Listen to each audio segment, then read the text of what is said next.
Warna tanda nomor kendaraan bermotor atau TNKB yang tadinya berwarna dasar hitam dalam waktu dekat akan dilakukan pergantian menjadi putih. Sedangkan untuk angka di TNKB itu sendiri juga akan berubah menjadi warna putih. Akan tetapi rencana pergantian warna dasar TNKB itu sendiri hingga saat ini masih menunggu instruksi dari pusat, dalam hal ini Mabes Polri. Direktur Lalu Lintas Polda Sumsel, Kombes Pol Hotman Sirait, yang dijumpai beberapa waktu yang lalu menyampaikan bahwa rencana perubahan warna dasar TNKB masih menunggu rencana dari pusat dan Direktorat Lalu Lintas Polda Sumsel masih menunggu.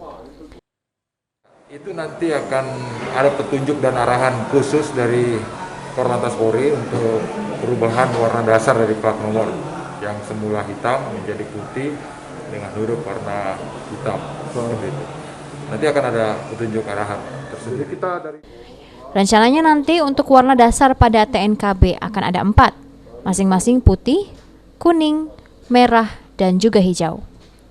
Firman Hidayat, PAL TV.